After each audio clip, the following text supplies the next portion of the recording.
Welcome to Rewitched, a charmed 1998 rewatch podcast. Join us on our journey as we recap, examine, and critique the series episode by episode from the beginning. We'll be keeping our podcast spoiler free, so we welcome fans new and old to join us in watching and reflecting on one of our favorite shows. Currently, we're on season 3. I'm your host, Jess Sabanko. And I'm your host, Mia Sobanko.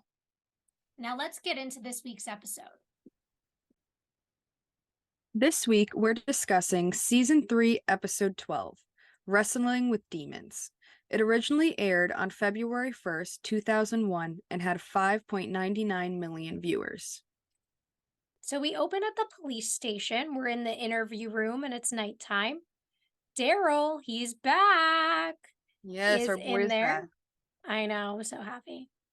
So Daryl's in there with Mr. Chang, and he's telling him that his life is in danger and he needs to be put in protective custody.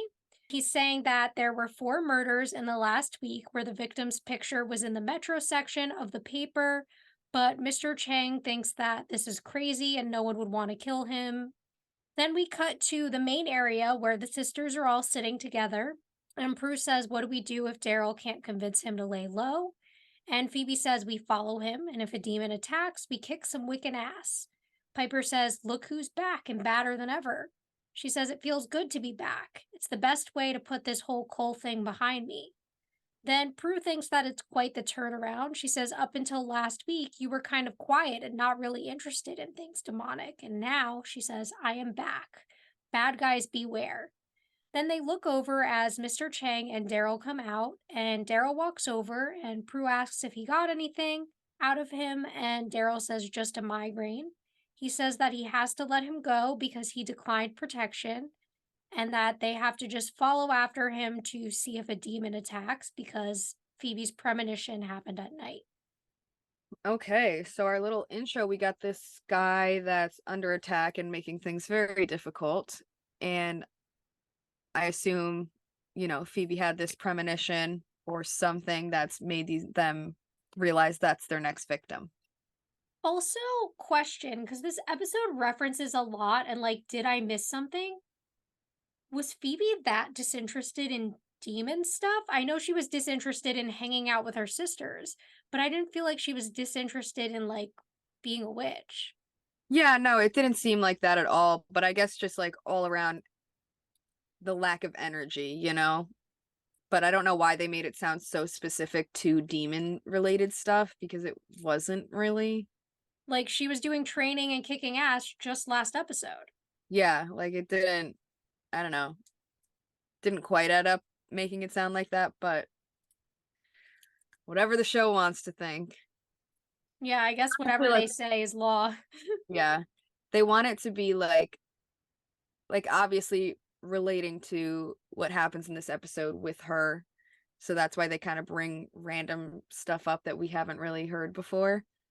Which I've noticed that they do that sometimes, quite often. Yeah. You've definitely called it out before once or twice. Yeah. But I'm looking forward to see how they, what they're going to do with that information and this new energy from Phoebe and where it's coming from. Me too. And I am so excited to have Daryl back. Me too. I missed our boy, honestly. I missed him a lot. So now we are in this alleyway, and Mr. Chang walks out of a building and into this alley, and Prue and Daryl follow a little behind, and Prue's like, "Innocents in alleys, don't they ever learn?" And Daryl's like, "Tell me about it." Then Mr. Chang is unlocking his bike when a demon throws a fireball at him, but Prue moves it away. Then Daryl tackles Mr. Chang and keeps him near the ground while Prue goes after the demon. And she gets close and recognizes him and lets him get away because she's so caught off guard. Then Daryl asks what happened, and she's like, "I know that demon. I dated that demon." And they both look shook and confused. Dun, dun, dun. Now they've all been there. They've all been there. They've all been dating demons. Shit. It's a Hallowell tradition, I guess. Must be. Only explanation for it. Keeps happening to them. But also, Mr. Chang's reaction when, Daryl tackles him, he's like, "You again." This man just saved your life, Mr. Chang. I know, like, what is your problem? You should be I guess, thankful. you know what? He hates cops. I get it. That could be it. A cab, you know? I get him. Just as like I feel that. Can't be trusted. True. Like, Daryl might be my crush, but doesn't mean I started liking cops. Right. Understandable. So, what was I gonna just say though? Oh yeah, the whole innocence in alleys thing. I thought that was really funny because I feel like we do get that a lot where there's always it's something's always happening in an alleyway, either there or P3. Like those are our two main areas of things going down, obviously aside from the manor. Yeah. I think, Kind of like, our most ranked, like, demonic attacks would have to be the manor, random alleyway, P3. pretty much most definitely the case. But I'm looking forward to seeing where this is going, who this demon is, and getting some background on him. Yeah, Prue dated a demon. Can't wait to learn more. Yep. So then we have the theme, and after we come back, we're in the manor, in the conservatory in the morning. Phoebe and Daryl are at the table looking through the book. Piper's watering some plants, and Daryl's like, Piper, they're dead. She's like, no, they're not, completely. Phoebe says, Piper waters when she's nervous. She says, it's the whole my boyfriend is a demon thing. It kind of hits a nerve with all of us. And obviously, I'm not that upset because I'm with Leo, who is obviously not. And then Phoebe goes, Piper also babbles when she's nervous. She says, I resent that. I am expressing a valid concern about this continuing issue in our lives. Then Prue walks in and is like, what are you babbling about? And Phoebe laughs. And Piper says, you know, if I could freeze the two of you, I would. Often. Then Prue pulls out her college yearbook and shows them the demon they're looking for. Tom Peters, who was the captain of the football team. Daryl says, I remember Peters. He blew out his knee 3 weeks into his rookie year. What, about 5 or 6 years ago? Then Prue calls for Leo, and Daryl continues. And he says there were rumors about gambling debts and that whole scene. There was also a missing persons. It never got closed. He just kind of disappeared. Phoebe says more like went underground. Prue says, I wonder if his mom still lives in town. Leo? Then Prue and Piper both leave the room, and Phoebe and Daryl follow after them. I like that Daryl's being so included in this whole situation. Kind of makes me happy. He's back and better than ever. No, literally, he's getting so much screen time this episode.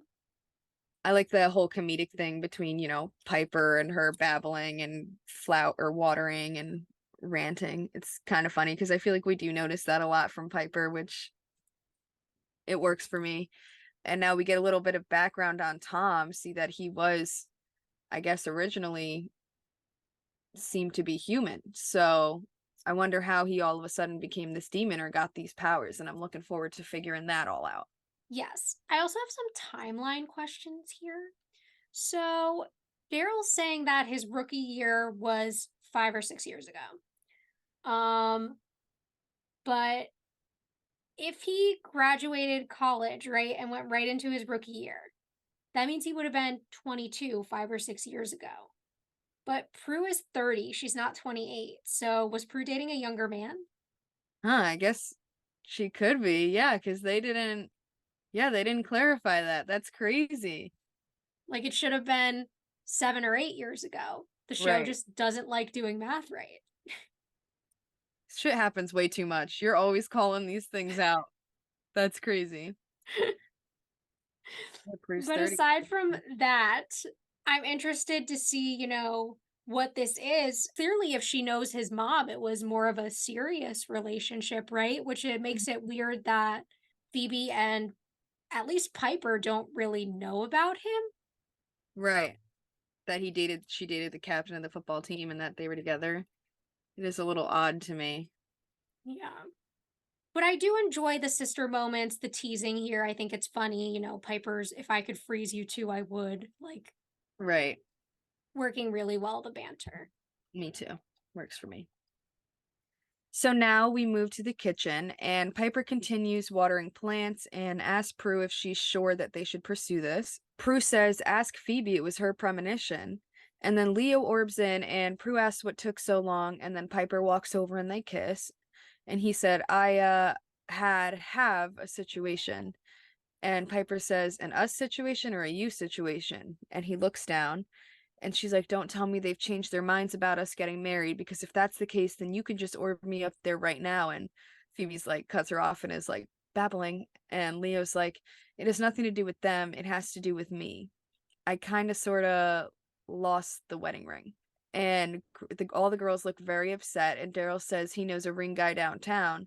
And then Piper's like, he has a ring, Mom's ring. I gave it to him so he could give it back to me at the perfect romantic moment.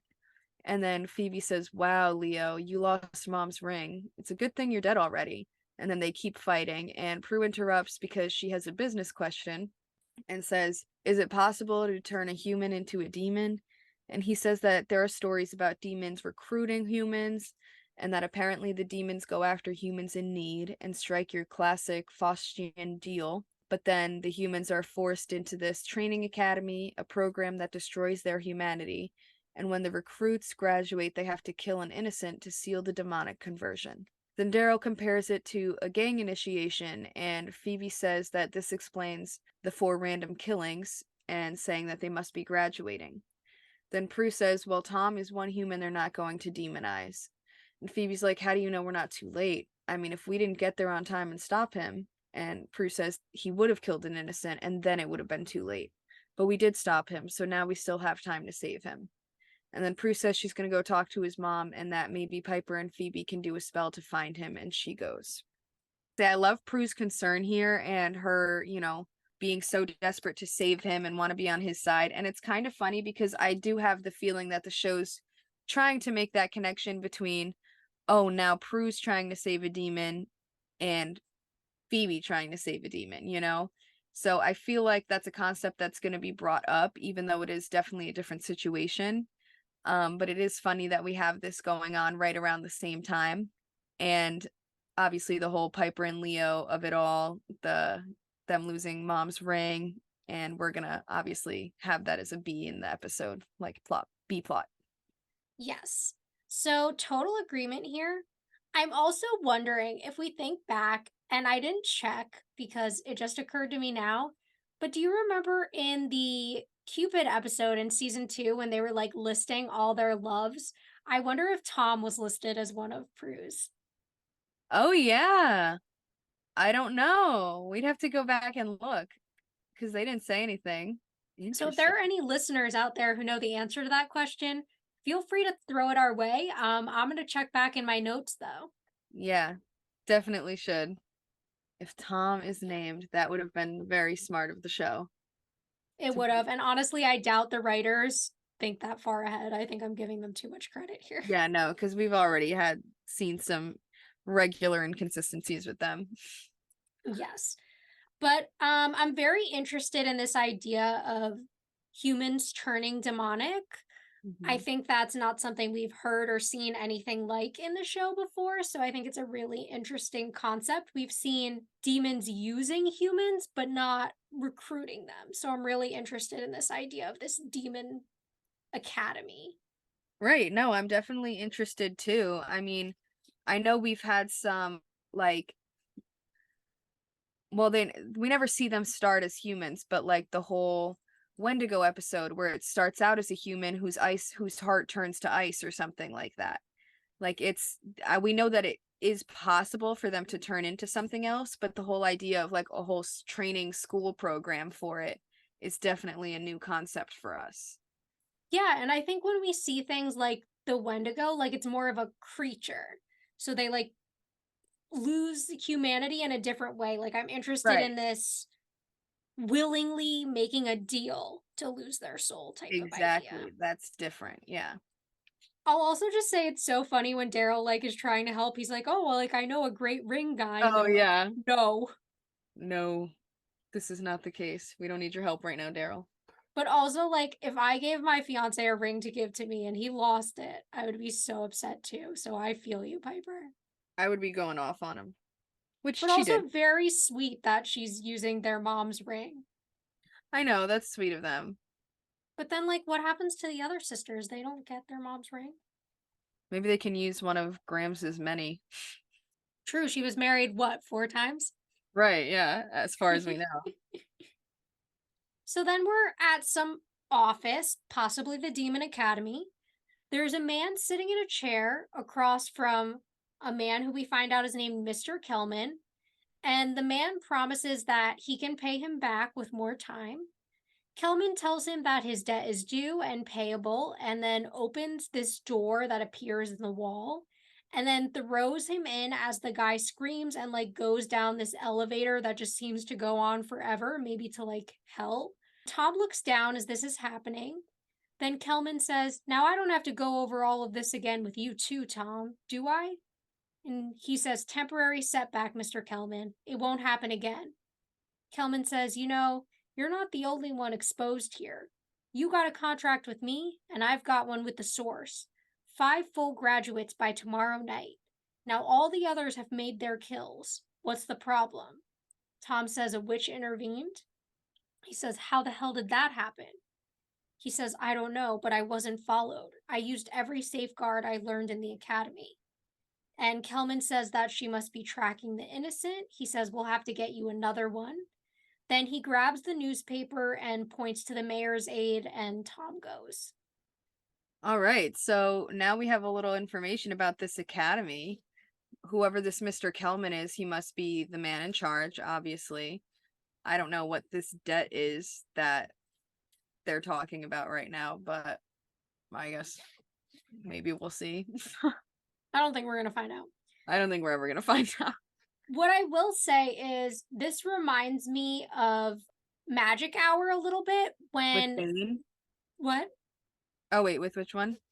Of Magic Hour when they have that office also where like the guy is a demon, but he's like running this business. Yeah, exactly.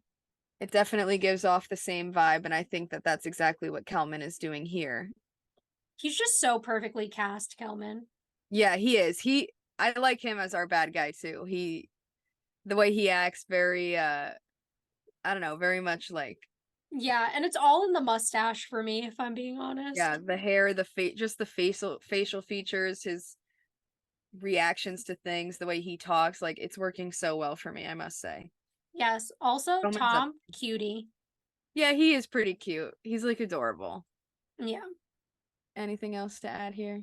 I'll just say it's interesting that he doesn't mention who Prue is.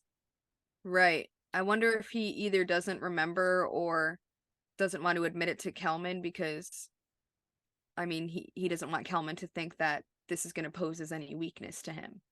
Yeah. Or even that, like, he still has some type of connection to Prue, potentially. Right. Exactly. He doesn't want him to know that. But interesting. It is. And then now they have him set up with another innocent, and this idea of him having a contract directly with the source is pretty cool to me. Yeah, we haven't heard about the source in a hot minute, not since It's been a Cole while. disappeared, so. Right. Source's right-hand man. Is he our big bad? Perhaps. So now we are in the manor in the kitchen, and Leo and Phoebe are talking, and Leo's saying, "You have to tell them, Phoebe. You can't wait any longer." And she's like, "It's not really an easy thing to drop into conversation, Leo. Like, your hair looks great. Cole's not dead. I let him go." And he says confession is good for the soul. And then she's like, "How about we skip the confession part and go straight to penance, okay?" And she's like, I will be such a force of good. The bad guys won't know what hit them." And then he says, "You can't pretend it didn't happen, Phoebe." And she's like, "Yeah, and I can't change the fact that it did, Leo. So if you will excuse me, I have a demon to vanquish, and you have a ring to find." And then she goes. Okay, so I'm cracking up at my own notes here because when Leo said confession is good for the soul, I wrote after that, "Okay, Catholic daddy." Literally, like, what is that? I was like, okay, I didn't know you was getting religious on us too now. Like, Leo's actually a priest now. Him and Piper aren't getting married anymore because he lost the ring. yeah, he lost the ring. They can't. Turning to religion is the only way to save himself from her wrath over the loss of the ring. Seriously. I mean, listen, that would be the case for me. I'd be so pissed. And I love that he's kind of pushing this on her, like, hey, you have to tell them. Like, obviously, he doesn't want to keep the secret any longer either. And he's trying really hard to convince her, like, hey, this is for the good. And the fact that we're getting this idea makes me think that soon they will be finding out. And who knows what kind of hell to pay there's going to be when this Yes. happens. So then we're in the conservatory. Phoebe has the book and is telling Piper that she can't find a spell to find a demon. Piper says that Prue will have to figure it out and then asks if there's anything to help Leo find her ring. Like, damn, Piper, blinded by the white lighter for sure here. I know, part two. So then Phoebe says, Piper, we can't just give up. We have to find this demon before he kills somebody. And then she says, well, okay, do you got a spell? And Phoebe says, maybe, then walks away. So helpful. What spell is this? Where's it coming from? What is about to happen? Yep, I'm wondering too. But Piper, that one-track mind. I know. We've noticed this, called it out in her before, where she does that a lot. Shame. Innocence come first. Yep.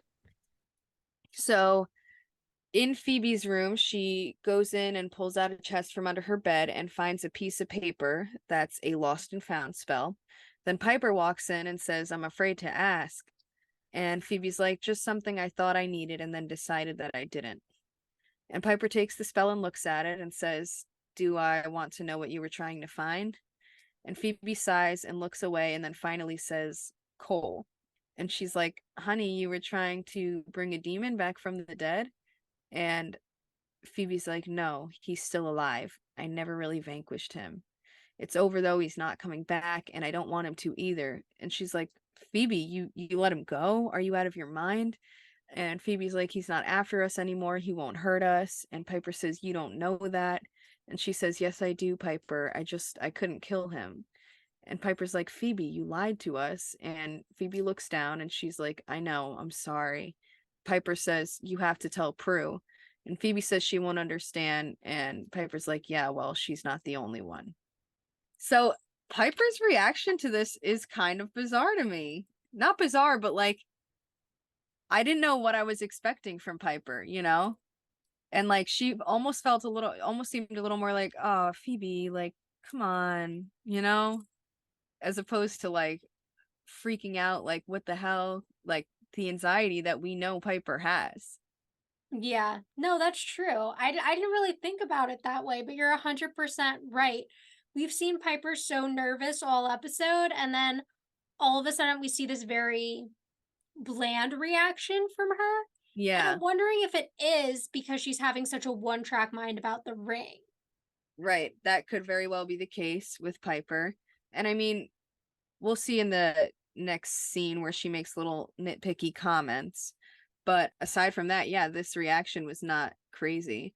Plus, I think she's also a little concerned about Prue and her reaction, which I think is something that they're all nervous about. Like, Prue obviously is going to be the last one to find out because Prue's wrath is going to be lethal, I'm sure. And maybe that's where this reaction is surfacing Yeah. from, because it's Piper again being that middle sister and not wanting to be too harsh on Phoebe when she knows that Prue is going to be. Right, exactly. That's what I'm saying. Like, I don't know if that could maybe have something to do with Piper's reaction. Yeah. So then we're at Tom's house, and his mom is sitting on his bed talking to Prue. She's saying how Tom only cares about football, and Prue apologizes for losing touch, then asks what happened after his injury. She says that he was depressed, but the gambling rumors aren't true. She says no one ever came to me looking for money, and Mr. Kelman would have told me if there was a problem. She says that Kelman was his business manager and that he took such great care of Tom and was such a wonderful help to her after Tom went away. Prue says, Mrs. Peters, what do you think happened? She says, I think Tom has some things to take care of, and he'll be home when he can. I know it in my heart. My son's a good man. And Prue smiles at her. That like makes me want to cry. That is so adorable. The faith in the mother's love, like, oh, after he just ghosted for years. Oh. It's so sad, and I totally get your perspective, but I want to throw another perspective in there. So, like, why does every toxic king have a mom who will support him no matter what? I think I know what you're referring to. This is true. I mean, to be fair, it doesn't seem like she knows what's going on, and I don't know how she would react if she would. Maybe we'll find out. But yeah, that's true. That's definitely like okay, things could be wrong. But she did always know him as a good man, playing football and being a good dude and being there for her, and then just randomly vanished. And I think she doesn't seem to know what he got himself into, and maybe she's in some sort of denial about what it could be and how bad it could of a situation he could have gotten himself into. Yeah, definitely. And it's a point that Prue's going to end up making, but it's really interesting the way that she talks about him as though this is very recent as opposed to 6 years ago. Right. And like her Yeah. faith that he'll come back is really interesting. And it is cute. It is sweet that she has that in him. Right. It's just like kind of a all kind of moment. But you're right, it is probably not the best. I mean, it's one of those things where you could read it either way. Yeah, for sure. So now in the dining room, Phoebe and Piper are at the table, and Phoebe lights a candle, and then they cast the spell. And Prue walks in and asks what they're doing, and Phoebe says that they wrote a spell to find Tom, and Piper says that Phoebe created it, and Prue's impressed that she came up with it so fast and thanks her. And Piper's making little like nitpicky, like, oh, it wasn't as fast as you think kind of comments. And Phoebe asks what Tom's mom said, and Prue's like, poor lady, she talks about him as if he's been gone a week as opposed to 6 years. And she actually thinks he's coming back. I would like to prove her right, and we have saved bad boys before. I mean, what about the priest with the Warlock brothers? And Piper's like, yeah, but he wanted to be saved. Can you guarantee that about Tom? And she turns to Phoebe and says, or any other demon human mix? And Phoebe says, this is not about Cole, okay? That's a whole nother subject. And Piper says, one worth discussing. And Prue's like, am I missing something here? And both of them say yes. And Phoebe's like, we're missing Tom. And he is someone we should probably actually continue talking about. So if this spell works and we actually find him, what do? Do we vanquish him? And Prue hopes that it doesn't come to that. And Phoebe asks, what if it does?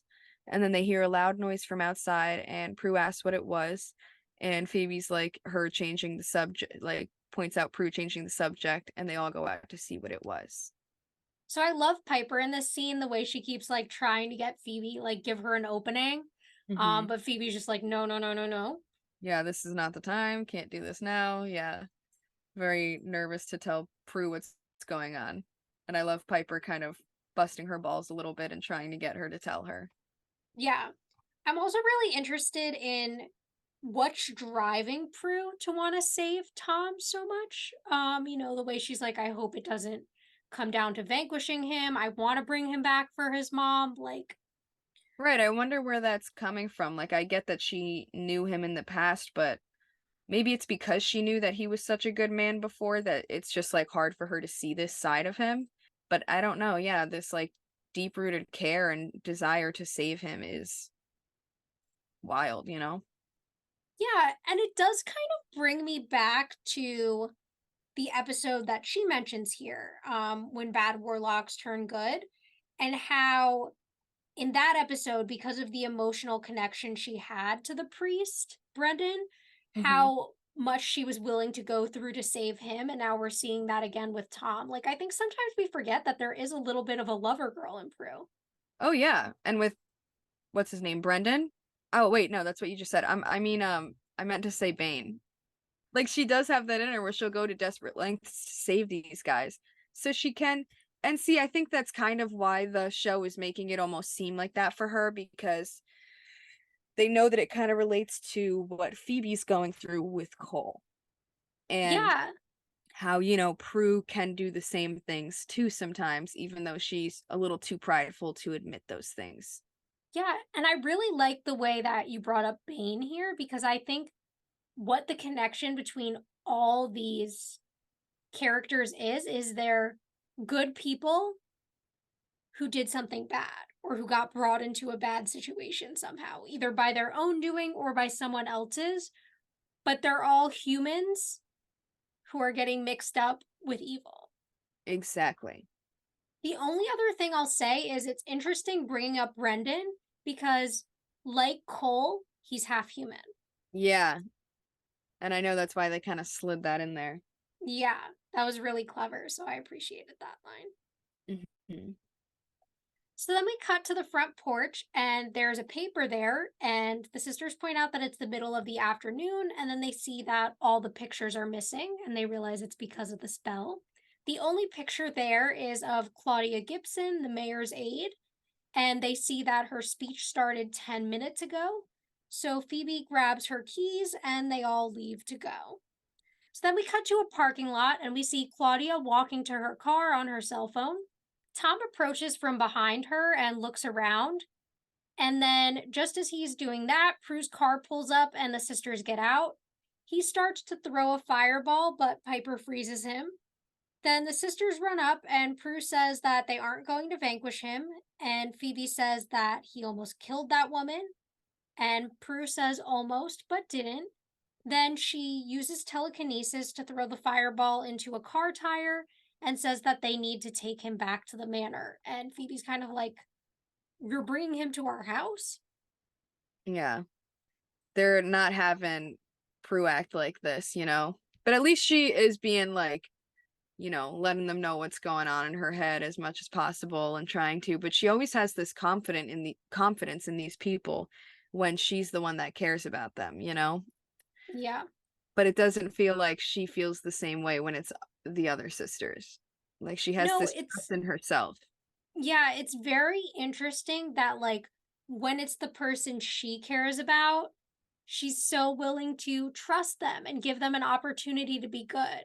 But when Mhm. it's someone for her sister, she's like, "He's evil." Yeah, I don't know about that, like this and that. And I think that's, I mean, they are going to point something like that out throughout this episode. And I think that it's true. Like, I do agree with that. And it is kind of unfair in a way. But, you know, we all know Prue can be a little proud. Yeah. So we don't, you know, it's different. It's hard for her to recognize that, I think. Yeah, I totally agree. That she can be hypocritical. Mm-hmm. So now we are in the attic, and Tom is tied up in a chair. Prue is looking through the book as he starts struggling, and Piper freezes him. Then Piper's like, "Did you find anything yet?" And she says, "Not yet." She's like, "Well, while we're waiting, this would be a good time to discuss something," obviously referring to Cole and Phoebe. And then the phone rings, and Phoebe says Piper should get it, and Piper's like, "Nope, the machine will." And Prue says Leo was right, and she found the academy in the book. Then Phoebe goes over as Prue reads from it, and it says, it says, if Tom is demonic, he'll have a brand on his arm with 6 chevrons.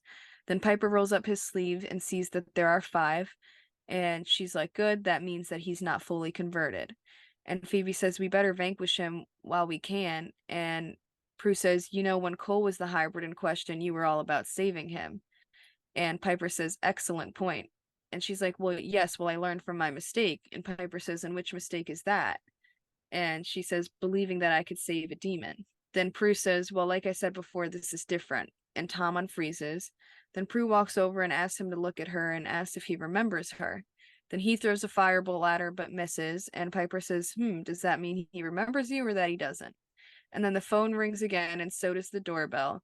And everyone looks, and Piper asks what's going on down there. Then Prue says the two of them should go find out, and then that she can handle Tom. So they roll their eyes, but they go, and Prue looks at him. So, my question with this scene, when did Phoebe try to save Cole? That's what I was thinking too when I saw that. I was like, he wasn't like they didn't know he was the hybrid in question. Like she tried to help him, I guess, and be there for him and like had faith in him, but she didn't know that he was a demon. And once she found out, she had that vanquishing potion in her hand, and we didn't know if she was going to vanquish him or not. Like, there was no point Exactly. where she was like, Cole's a demon, but I want to heal him. Right. That never happened. I was thinking the same exact thing. I was like, the show's really having a loose interpretation of the past here. Yeah, I know. A little bit of a wonky memory of what actually happened, but it's okay. Yeah. We deal with it. Also, seeing kind of Phoebe's loss of faith in Cole here. I mean, Mhm. what was it? Not that long ago, she's saying, he's good. And now she's saying, I can't save a demon. Very interesting shift. Yeah, I know. I think, like I said before, it sounds like right now she does have that faith in him and knows that they love each other, but at the same time, she realizes how much of a mistake this could have been, and kind of that whole out of sight, out of mind thing where without him being around, she's not seeing only the good. She's thinking about what have I done, like feeling the guilt, like how bad he could have been, and all this stuff now that Leo knows and is saying those things to her, and Piper as well. She probably does feel that guilt and feels like she did screw up by doing this, you know? So, who knows? It is quite a switch up, but I do understand that conflicting feeling that I can only imagine she's going through, you know? Yeah. I think we're also seeing here a bit of Prue's pride and the whole, I can handle Tom. I don't need you guys here. Right, exactly. I also like, Piper's comment, like, does that mean he remembers you or that he doesn't? I'm wondering the same thing. I know, like, we didn't really get much of an Like, how did this answer out of relationship that. end? Badly? Apparently, if he's throwing fireballs at her. Also, I will just say that the chevrons look disgusting. Special effects budget doing well this season. Yeah, they did okay. Well, I mean, I definitely have some things to say about other special effects that happen later on, but this one was pretty good. Yeah, I'll give it to the makeup artist in charge of that. Exactly. So then we're in the entryway, and Phoebe goes to the door. Then Daryl walks in and says that he has Tom's missing persons file, and she says they have Tom. Then we see a dog walk in and go into the living room, and Piper walks in and yells, Rasputin, get off the. Then she turns to Phoebe. She's like, Rasputin? And Daryl's like, you got a dog? Phoebe says, no, that's our Gramps' dog. And he's been lost for, and Piper says, 7 years, Phoebe. Then the phone starts ringing again, and Phoebe says, so there's one small side effect. We can handle that. And Piper says, why is the answering machine not picking up? So she goes to get the phone.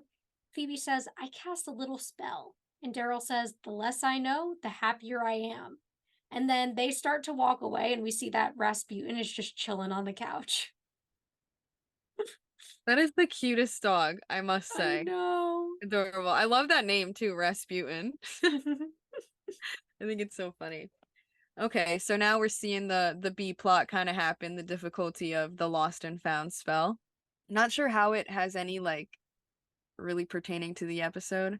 Like it's kind of random. Obviously the ring, but like it is random that they threw that whole situation in here and it's like never really connects. It does, though, at the very end. Oh, okay. Yeah, I guess so. I didn't really get that, but I'll talk about it when we get there, yeah. All right. But yeah, no, love the dog. I love Daryl's little, the less I know, the happier I am. Yeah, I know. We know Daryl is not fucking with the information. Never Nope. lost. So. I All mean, right. sometimes he does. He flip-flops with that sometimes, but whatever. He does. This is true. Sometimes he gets a little curious. So now we are in the kitchen and Piper answers the phone and it says it's an old friend of Prue's and she goes to get a pencil to take a message and the whole drawer is full and like overflows with pencils. And then in the pile she finds her ring and she starts freaking out and tells the person to call again soon and hangs up. Then Phoebe walks in and asks what she found and looks at her shocked because Phoebe's hair is brown now. And then she says, lost friends, mom's ring, and your brown hair. And she looks, and Phoebe's like, I did not want my brown hair back. I wanted to keep that lost. And Daryl says, you were blonde when you answered the door. How did it change? And she says, it must be because I colored my hair in that sink, so technically I lost it there, and now I've found it again. I hope this doesn't affect my virginity. And then she says, so everything is coming back to where it was lost. That means you lost your And then the door to the laundry room opens and cuts her off, and piles and piles of socks come out. And Phoebe's like, okay, so it's a big side effect. And Piper says, those better be clean. If not, it's laundry day for you, Missy. So this scene is really funny to me. Yeah, I didn't get that at first. I didn't realize that that's what she was starting to say, and it like totally threw me off. That's funny. But yeah, this scene is funny to me. I like that they had it come in there, all the pencils, mom's ring, old friends, the socks, and Phoebe's hair, like a lot going on here that's just like chaotic and it works for me. The one thing that's confusing to me though is like everything is going to where it was lost. So Leo lost the ring in that drawer. That's what I was confused about too. Like, why did he put it in there? Yeah. Doesn't make too much sense to me. So then we're back in the attic, and Tom is saying, "You don't scare me. I've been trained to deal with witches." Prue says, "I've forgotten how proud you were when we knew each other." He says, "I've forgotten you completely." She says, "You don't want to tell me what happened because you don't want to admit how badly you screwed up." He says, "I didn't." She says, "It's obvious. While you were still human, you were stupid enough to enter into some demonic contract." He says, "I was never human." She says, "You had to have been. Otherwise, you wouldn't have made it to the academy." And then she says, "Yeah, I know about the academy. I know about the chevrons. I also know you haven't killed your innocent yet." He says, "I will." She says, "You'll have to get past me first." He says, "Kelman will kill us both if I don't." She says, "Tom, I know who you are. The person that you were, all right? And I know that somewhere in there it still exists." Then she grabs the yearbook and shows him a picture of himself. She says, "This is who you are. This is who your mother is waiting for." He says, "Vanquish me or I will kill you, witch." And she looks annoyed and says, "Neither is going to happen, all right? I'm going to save you from yourself, whether you like it or not." Then she drops the book and uses her power to loosen the ties on his arms and walks out. At first, I was like, I wonder why she did that, but we get the explanation about her doing that. Yes. I like this. It almost seems like even though he's being so strong-willed about it, it does seem like it's getting through to him a little bit and he's trying really hard to avoid the truth, you know? Yes. Also, in this scene, it's very clear what the connection between the two of them might have been. He has a very Prue like personality. Exactly. I was thinking that too. As soon as he said that, I forgot she said the whole proud thing. I was like, it's Prue's other half, or Prue's Yeah, boy this is version like the at male least. Prue. Yeah, definitely very similar. And maybe that's what gets her a little more attached too. Anything else to add there? I mean, the only other key thing there is that she finds out for sure that Kelman's a bad guy, right? Exactly. Yeah, which he had no business giving up his man like that, but whatever, snitch. All right. So now back in the kitchen, Prue walks in and starts saying she has an idea, but then sees all the found things all over the place and is like, what the hell? And Daryl's like, I don't mean to sound paranoid, but how do you know your spell's not going to find demons you've already vanquished? And Piper says, oh, you mean like Balthazar? And Prue says, okay, one thing at a time. Did you get anything on Tom? And Daryl says, just his missing persons file. And he hands it to her. And she asks if there was anything about someone named Kelman. And Daryl shrugs, and then they hear the door open, and Prue says that that was Tom escaping. She thinks that he'll lead them to the demon that turned him, so that's why she loosened and let him go. She asks Daryl to try to find something on Kelman and goes. And then Phoebe and Piper follow, and Piper asks if they should reverse the spell, but no one says anything. And then Daryl sees a bunch of stuff start moving around and then like sighs and is like, just out of there. So again, So, loving the comedy here. And Piper's little jab at Phoebe yet again. And I like Prue's little plan of like letting him escape, thinking that he did it himself, and then following him to wherever he goes. yeah. Also, smart thinking on Daryl's part that, like, this could lead to some really, really bad things finding their way back. Exactly. And, you know, Prue's plan also very smart, and I'm excited to see what they're going to find out. Me too. So then we're at that office at the academy, and Tom walks through a hallway, And the sisters are following not too far behind and see him go into the office door. Prue asks if they're ready to save him, and then they go in. But when they get there, the office is empty. And Prue says that it doesn't make any sense. If he could vanish, he would have done it before. And they keep looking through the room. So, Mr. Oh, I remembered everything you taught me in the academy to make sure I wasn't followed. Did you, though? Because you didn't do it this time.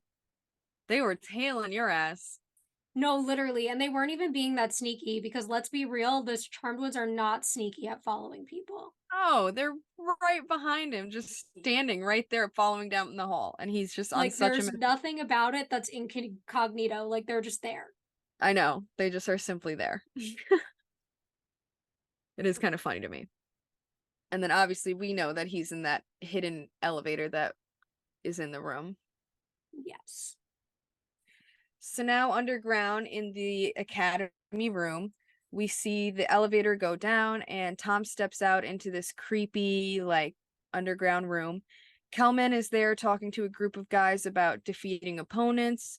Then Tom approaches and says that he has good news. And Kelman's like, "Did you kill the innocent?"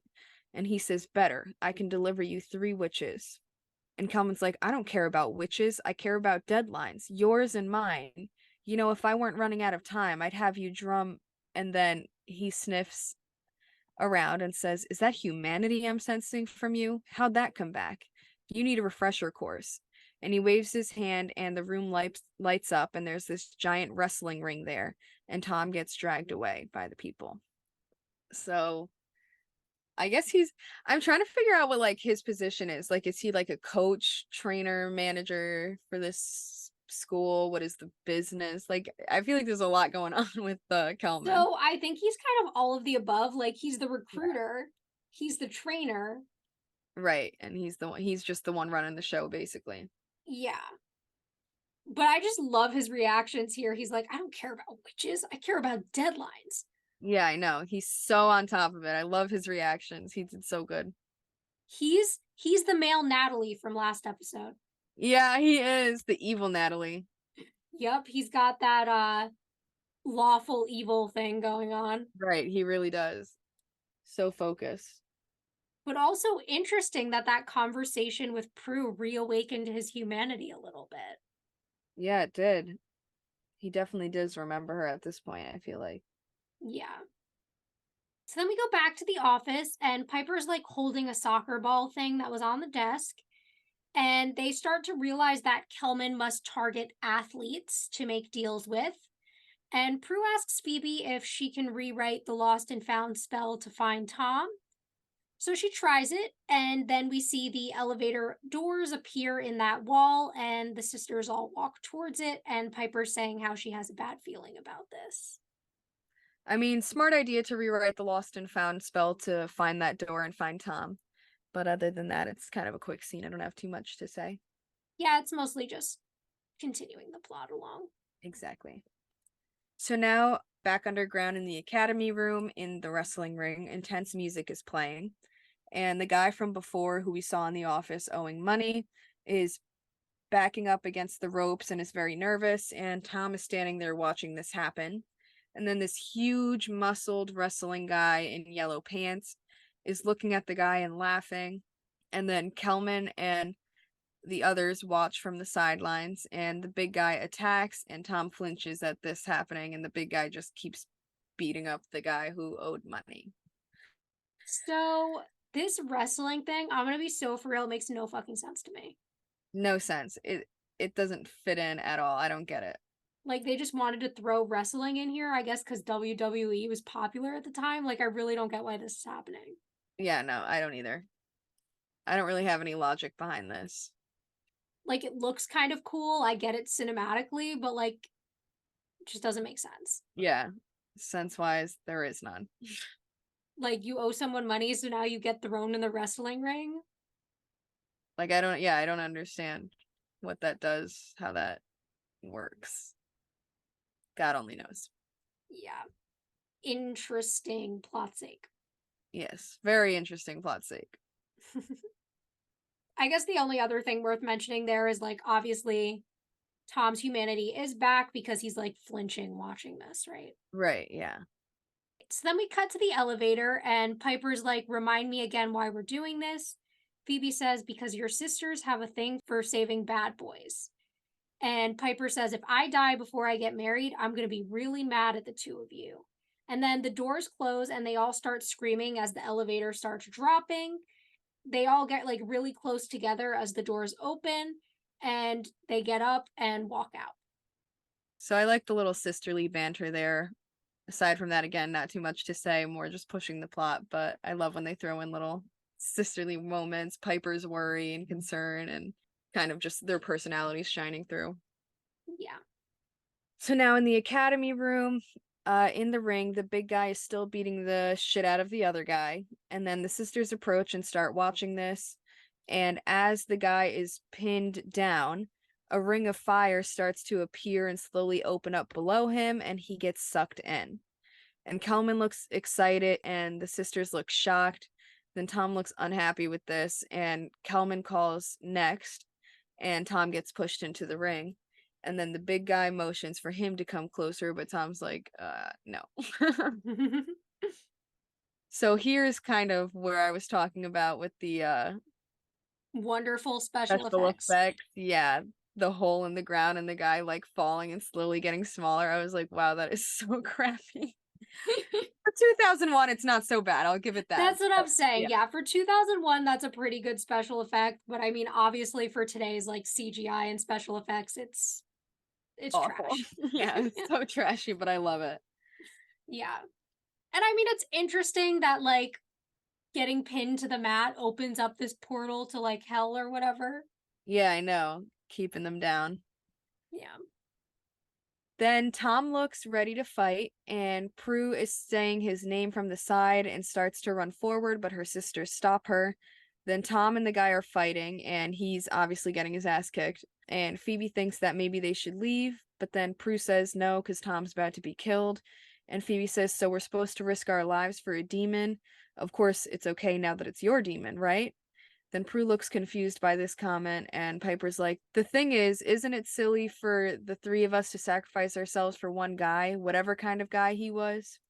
And in the ring, Tom gets slammed to the floor, and the big guy says, that's what a demon is, little man. And they continue fighting, and he knocks Tom down and pins him by the throat. Then Prue says, what kind of witches would we be if we just started playing the odds? If we started picking and choosing our innocence? This is what we do, isn't it? And then in the ring, Tom is getting picked up and thrown down again. And Phoebe says, then let's do it. And they walk over, and Prue calls Tom's name. And Piper freezes most of the guys. Then Kelman, Tom, and the big demon don't freeze. And Kelman turns towards the ring and throws this spiky ball that appears next to Tom's neck and is like about to stab him. And Kelman says, your little parlor tricks may work on some of the newer boys, but the rest of us will be a little tougher, as he pulls up his sleeve and shows like 10 chevrons on his arm, and they all look at each other. So, a lot going on here. I like Phoebe's little comment of like, of course it's okay now that it's your demon, because like we had been discussing before, that does seem to be the case with Prue sometimes, and kind of putting all of them at risk when it's for her, but not when it's for the other ones, you know, the other sisters. Yeah. But I like that she's still willing to defend him, has enough faith to save him, and is willing to put herself in this horrible situation, and I'm scared to see how this goes. Yeah, I also will say Piper's the one logical one. She's like, are we really risking our lives for a demon right now? Yeah, like for some dude, really? Come on. Come on now. Also interesting the way that we're seeing more continuously these really higher level demons not being affected by Piper's freezing power. Right, some are, some aren't. It's weird. Yeah. So I'm interested if we're ever gonna interested, I should say, to learn if we're ever gonna find out like for sure what it is that gives certain demons that ability to be immune, or if it's just like on a case by case basis, or if there's some greater factor that determines that.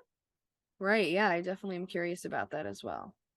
Also, the drama of the wrestling ring is just like, It's it's so extra. stupid. I know, so fucking extra. I love it. Yeah, it's enjoyable. So then we're at the police station, and Daryl is by his desk. Leo orbs in, and Daryl jumps and tells him he can't do that there and closes the door. Leo tells him that he can't sense the girls anywhere, which is never good. He's like, "Do you know where they might be?" And Daryl tells Leo that they were tailing Tom and then about Kelman. And Leo thinks that he might be the recruiter, so he asks for an address. Daryl gives it to him and asks what type of powers he thinks Kelman might have, but Leo just orbs out without answering him, and Daryl's like, "That ain't right." I love that part. Little Me comedic too. effect. Yeah. And then this scene made sense for me, Leo's concern and having to go or trying to go look for the girls, now knowing that they could be at Kelman's, whatever that is. So back in the underground academy room, the spike thing is still by Tom's neck, and Kelman says, "You girls are way out of your league down here. You have no idea." And Prue says, "Well, we know that you have a deadline, Mr. Kelman." And he says, "And you think you can stop me, hmm? You think you can save him?" I kind of admire that level of arrogance. Prue says, "Thanks. We kind of like to think of it as confidence." And he says, "Well, get over it. He's lost." And Tom says, "I made a deal. I stand by it." Then Kelman looks at him and the spiky thing goes away. And the demon pushes him away from the ring. And Kelman's like, "Now you see that? That's what I call a quick recovery. Knock the humanity right out of him." Then Tom stands beside him and Kelman starts to say he has the perfect kill for him. Then Piper says, "Not if we put him on ice." And she freezes Tom and says, "Kind of hard to make him kill an innocent now, huh?" And then Kelman's like, "Unfreeze him." And she's like, "Nope." And he steps towards her and says, "If anything happens to me, he's going to stay that way."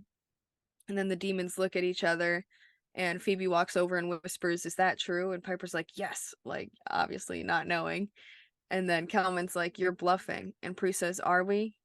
And he says, "I'm listening." So she says, "How about 3 witches in exchange for Tom's soul? If we win, we get Tom back. If we lose, you get Tom and the 3 of us." And he says, "You really think you can win in the ring?" And she says, "If we do win, we don't go into the training program. We go free." And he agrees to the deal, but if they lose, they die. And he says, "I can't control what goes on in the ring. Only the source can." And she's like, "Understood." Then the sisters go off together, and Piper is freaking out. And Prue is taking off her jacket, and she says that Piper needs to stay back and keep Dom frozen. And her and Phoebe need to outmaneuver and outsmart the demons, plus keep their shoulders off the mat. And then Prue says they're as ready as they're gonna be. And then Phoebe's like, "Prue, there's one more thing." And Piper's like, now is your perfect moment." And she's like, "Piper, we might die in there." And she's like, "That doesn't mean you should tell her now." And Prue's like, "Tell me what?" And they both pause. And then Phoebe says, "Cole is still alive. I never really vanquished him." And Prue's like, "What?" And then Kelman approaches and says, "By the way, since you're witches, I think it's only fair that I even the playing field." And then 2 even bigger guys walk out in like little shorts, yelling and looking all tough. And Phoebe's like, "Prue, are we okay?" And Prue says, "Not by a long shot. Look, Phoebe, if you waited till now to tell me about Cole in hopes that we would die and you wouldn't have to deal with me, you have another thing coming." And she walks off. Then Phoebe says to Piper, "I think that went well." Take a little pause there because there's a lot going on. Yeah. So for the beginning part of this scene, I really like the Kelman and Prue back and forth, and then the Kelman and Piper back and forth. I love seeing the toughness in the sisters and the way they just like stand their ground against this like big demon who's like immune to Piper's power. Yeah. They show no fear. Like they all are trying to act as strong as possible. I like that they have that in them, you know? Yes. Also, Phoebe, why are you trying to like call out Piper's bluff there? I know, like, damn, trying to give it away. Just go with it, dude. Literally. Like Prue went with it, no questions asked. Phoebe's like, is that true? Yeah, is that true? Like, he's gonna be sus. Literally. Also interesting that the source controls what happens in the ring. I know, I didn't even realize that that was what it was before. Like, that's why that guy died, you know? Yeah. Tom would have been fine no matter what, because they need Mm-hmm. that recruit. Exactly. They need 5 full graduates. Exactly. And this whole deal that worked out, and whole game plan to fight these guys. I'm nervous for it, but I'm looking forward to it. Yes. Also, the fact that like Phoebe chooses this moment to tell Prue is so funny. I know. And Prue's reaction is like, as I would expect, like perfectly angry, but they got other things to worry about right now. Yeah. And it kind of cracks me up. So then Phoebe and Prue climb into the ring, and Prue says, I'm going to win this fight and save your ass. That way I can kick it myself later. And Phoebe, like, awkwardly says hi to the two big guys. And then all four of them start circling each other, and Piper watches nervously from outside the ring. Prue jumps up and, like, does a split and kicks them both because, she apparently has levitation too. Uh-huh. And then she starts doing backflips, and her and Phoebe are both kind of like kicking these guys' ass. But then Phoebe starts getting beat up, and Piper starts trying to encourage them and tells them to get angry. She's like, Prue, she lied to you big time. Phoebe, she thinks you're a weakling, like a big time sucker for love. Then Kelman is getting really annoyed by this, so he throws the spiky thing into Piper's back, and we see her drop to the floor. And Prue and Phoebe notice this and both obviously get upset and distracted. And then they get flipped as everyone unfreezes. And then they have to get up and start fighting again. And Kelman says to Tom, let's go see how Mom is doing, shall we? And they walk off. And in the ring, we see that both sisters are getting pinned and the hell portal is starting to open. Oh yeah, things are not going well for them. How are they going to get out of this one? I know. It's down. He called her bluff. And now the girls are literally all dying. No, literally, they're all like on the verge of death here. Yep. So just wonderful. How are they going to get out of this pickle? I know. But as far as before that happened, I mean, I like the Prue and Phoebe banter at the beginning. I like Piper trying to hype them up, though, I mean, it did put her in danger, so maybe not the best plan. Yeah. But she did what she had to do.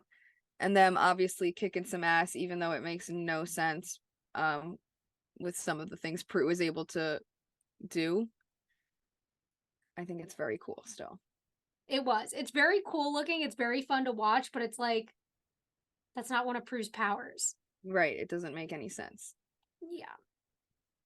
Also, So, interesting that they're going to go after Tom's mom now. I know. I wonder what that is about.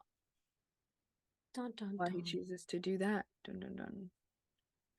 Then we return from a commercial break and we're still in the ring. And the demons are laughing as the portal grows bigger. And Prue gets up and kicks her guy and then kicks Phoebe's guy and gets back up. And then they're like, we need to save Piper by kicking ass. And so they knock both guys down and pin them. And then the boys get sucked into the fire and the floor reforms, even though, again, really bad special effect and doesn't really make sense that the way they won that fight. Whatever. Then Phoebe runs over to Piper and Prue threatens the other demons who then all run off. And Phoebe says, Prue, it looks really bad. I don't know if we're going to make it to Leo. And then she's like, yeah, we will. Come on. And they grab Piper and run to the elevator. So I just want to say that seeing Alyssa Milano and Shannon Doherty, both of which are like relatively small women, laying on top of these huge guys to pin them was so comedic. I know. It was so funny. And somehow it worked. Like, oh, both the guys got knocked out. Come on. After one hit to the head. Like, come on. I don't believe it. You know what we call that? Plot's sake. Plot's sake. What we do here. Yes. Also, I'm so worried for Piper. I like Prue's faith that, they're going to save her, even though obviously things are not looking good. Right. Agreed. So then we're upstairs in the office and we see Leo is looking around and the elevator doors open. He sees Piper and pulls the spiky thing out and starts to heal her and says it's working. Phoebe says, not that I'm not thrilled to see you, but what are you doing here, Leo? And he tells them he was looking for them and thought he'd start with Coleman. The elders think that the key to destroying him is to turn one of his recruits against him. Phoebe says, so first we have to figure out a way to save Tom. And Prue says that she'll get Daryl to bring Tom's mom to the manor when they get him there. and that she's got to be the key to saving him. Otherwise, why would Kelman want Tom to kill her? And Phoebe thinks she can tweak the lost and found spell again to get him to the house. And Prue asks if Piper will be okay. Leo says yeah, and that they should go. He has her. So they do, and he keeps healing her. So, my other question, how the fuck did they hear the plan to get Tom's mom? They were like whispering and way off to the side. I know, yeah. That was a little, again, plot sakey, I guess. Yeah. But definitely didn't add up to me either, like how they just all of a sudden knew that. And then I love that it was perfect timing that Leo was looking for them and they came out there while he was there and was able to save Piper just in time. That works for me. Yeah, that one I'll chop up to Destiny. Right. Fate. Exactly. And then I like the idea of their plan, kind of trying to bring Tom's mom around, having that be the key to his humanity coming back. And maybe that's why Kelman wants to kill her, I guess, to make sure there's no chance for it. I don't know. Yeah, I think that's exactly it. Because I think, Prue, who, whether he remembers her or not, he had some type of emotional connection with, brought a little bit of his humanity out. So his mom, who he obviously loves very much, would bring more of it out. Exactly. So now we are in the hallway, and Phoebe says maybe we should talk about this first. And Prue says, yeah, we'll have to figure out how to take out Kelman on the way. And she says, that's not what I mean. And Prue's like, now is really not the time. And Phoebe's like, what if we don't have any other time? Look, we may not be able to defeat Kelman. We could lose. And Prue says, we won't lose. And Phoebe's like, how do you know that, Prue? All you want to do is save Tom, which is all I wanted to do for Cole. And Prue says, okay, Phoebe, don't try and turn this around on me, all right? I'm not the one who kept secrets from you. Phoebe says, Prue, I didn't tell you because I knew you wouldn't understand. You hated Cole. She says, no, I didn't trust him, and I was right. Phoebe said, you never gave him a chance. And she says, he didn't deserve a chance. And Phoebe says, and what makes Tom deserve a chance? And Prue's like, because he started out good. He didn't start out trying to kill us. Can we talk about this later? And then she walks off, and Phoebe looks so sad and then follows. Like, I really do understand where both sides are coming from, which makes this scene so difficult, you know? That's the thing. And I think, part of it is because I find such a connection to Phoebe's, love for Cole and how, toxic their relationship is just because of, who I am as a person, that I so much want to be on Phoebe's side here.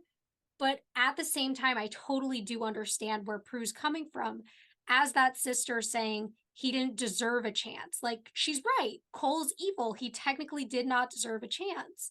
But at the same time, I get where Phoebe's saying, how come when it's your bad boy, we have to do everything we can to save him? But when it's mine, fuck that. Yeah, exactly. Fuck that whole idea. It's not right. That's why I'm saying I do understand both sides, because at the end of the day, Prue is right, but it is also very hypocritical of her, and she puts them in dangerous situations all the time, you know? So, for things that shouldn't always work out that way. Yes.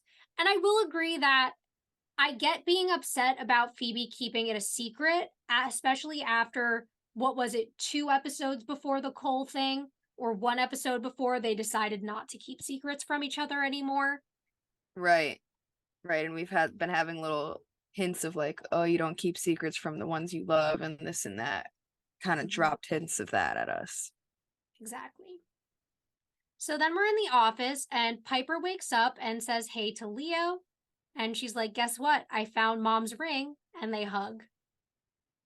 Yes, very cute. Very cute. Just a cute little wrap up. Piper is alive. Thank God. Yes, and mom's ring is found. Yes. 2 miracles. And then outside of Tom's mom house, Daryl's car pulls up and he walks over to Miss Peters getting her groceries out of the car, and he shows his badge and she asks if it's about Tom. Just her immediate reaction and drop when she doesn't know what it is about Tom, but that it's Broke my obviously heart. about him, broke my heart too. Like, he just knew it had to do with Tom. That breaks my heart. Yeah. So then we're at the manor and it's nighttime. Rasputin is on the couch barking at like these ghosty things by the window.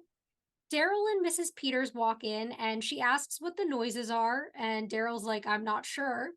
Then the sisters walk in and Prue thanks her for coming and she's just super confused.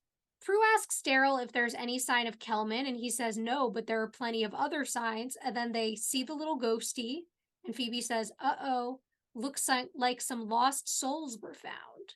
Prue says, yeah, we need to reverse the spell quick. And Mrs. Peters like, where's Tom? And then the door opens and just like that, Kelman and Tom come in and he's surprised to see the sisters there. And Prue says, we're not done with you yet. He says, I told you it was too late to save Tom, but thank you for leading us to the victim. Kill her, Tom. And Miss Peters just looks shocked. And he throws a fireball, but Daryl pushes her out of the way. And then Prue throws Kelman into the wall and walks over to Tom. She says, listen to me. Look at your mother. Remember what it felt like to be human. Remember what it feels like to be loved. And Kelman gets up and throws a spiky thing to Mrs. Peters' neck, and the lost soul reappears. And Phoebe tells Prue that they're about to have other problems. Then Tom's mom asks Tom to help her, and Kelman says to kill her. Tom walks up and he's holding the spiky thing and looking at his mom, and everyone freezes, wondering what he's going to do.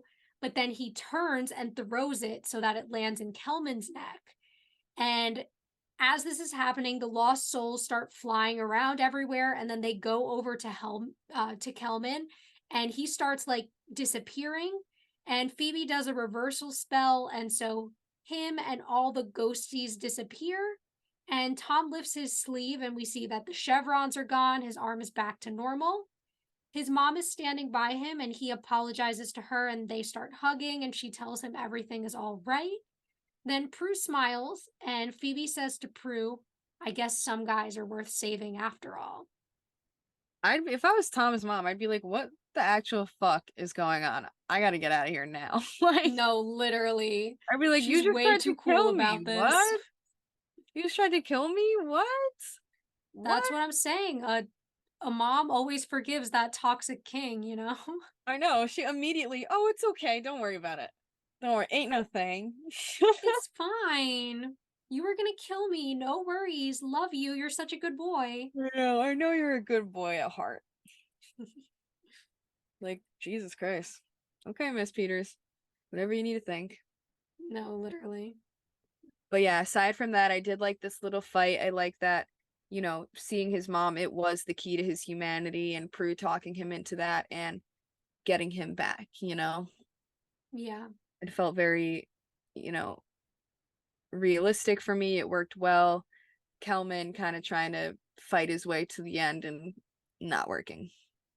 Yeah. I also found it interesting because so Kelman makes deals to turn people evil, right? Which is kind of the equivalent of what we see in a lot of media as like you make a deal to sell your soul. So it's interesting that he was then killed by lost souls. So that's what I found like to be the interesting connection here, because it's kind of playing on that whole like sell your soul to the devil trope. Oh, yeah, no, that makes sense. I get it. Okay, yeah, that is pretty cool the way they kind of did that slight connection. Subtle. Yeah. Very subtle. Anything else? And you know, Phoebe saying, I guess some guys are worth saving after all. Is that foreshadowing something? I know, like, are you switching back? Like, what are we back on the whole Cole deserves to be saved or what? Like, what is going on? We shall see. We shall. So now we are at home in the dining room, and the sisters are standing together, and Piper is showing them the ring, and Prue says it's right where it belongs. And so is Tom, by the way, at home with his mom. And Leo says, and I got Rasputin back to the family he was living with. And Phoebe says, so maybe the spell wasn't such a bad thing after all. And Piper's like, well, we have to have lots of garage sales. And Leo says that the lost souls could have caused trouble. And Phoebe says that she'll fix it and that they should go have a nice dinner. So Piper and Leo walk out together, and Prue and Phoebe walk off as well. So not a lot to say here. A lot of just a wrap up for It's pretty much them just being like, okay, so here's what got solved. This, and this, you know? Exactly. I'm sad they didn't keep Rasputin. I know. I wish they could. I wish they did.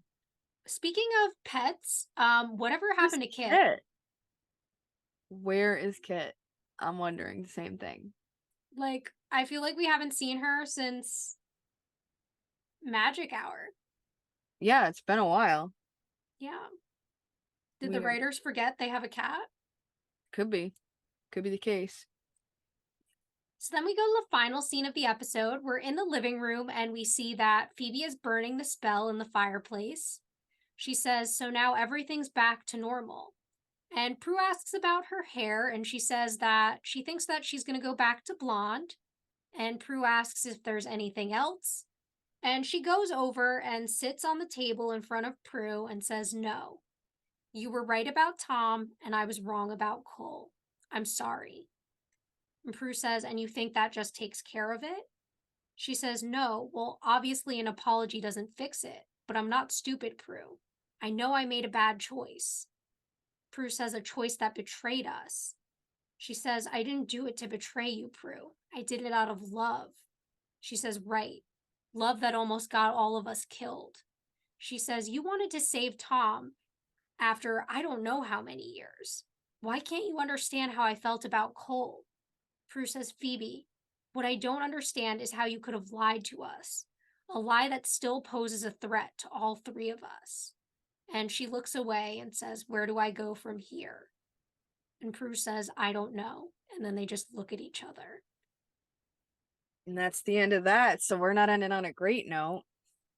This is devastating. It is. It really is. It's sad. It breaks my heart. Because like we both said, we see where each other's coming from. And I'm looking forward to seeing how this affects their relationship going forward and what we'll see between the two of them coming in the next episode, you know? Yeah, like we've seen so much growth in Phoebe and Prue's relationship over the last 2.5 seasons. And I'm so scared in this moment that we're going to see kind of like a regression and then returning to more of that distrust and lack of like closeness with each other because of this betrayal that Prue is feeling here. Right, exactly. I'm scared we're going to lose or have like a setback on the relationship that it's taken so long to progress and build for them, you know? Yeah. So I guess we'll see. Yeah. Final thoughts on the episode? I think it's a pretty good one overall. I mean, there's a lot of little like things we had to point out, but I'm glad the secret's finally out there. I mean, we've been talking about when are they going to find out? When are they going to find out? And now everyone knows. Right. It to me personally, it's not a favorite. It's definitely not one of my top episodes, but it was good overall. And it definitely had, you know, some important moments in there, such as them finding out about Cole, which seemed like they just kind of needed a filler plot to go with that situation. And I don't know that it was like the best way, but it worked, you know, generally for me. And yeah, it was not too bad. Yeah, I think I'll agree with your assessment. Definitely not a favorite. I think we got some important things that are leading up to what are going to be some really good episodes coming up. Mm-hmm. But like you said, nothing, definitely not a top episode of the season. Agreed. Thanks for listening to this week's episode. If you want to reach out to us or follow us on social media, we're on Instagram and TikTok at rewitched_pod. Or you can send us an email to rewitched.pod@gmail.com. Also, if you would like to subscribe to our Patreon, we have several monthly tiers available at patreon.com/rewitchedpodcast. Either way, we appreciate you listening and hope you'll join us back next time for Season 3, Episode 13, Bride and Gloom.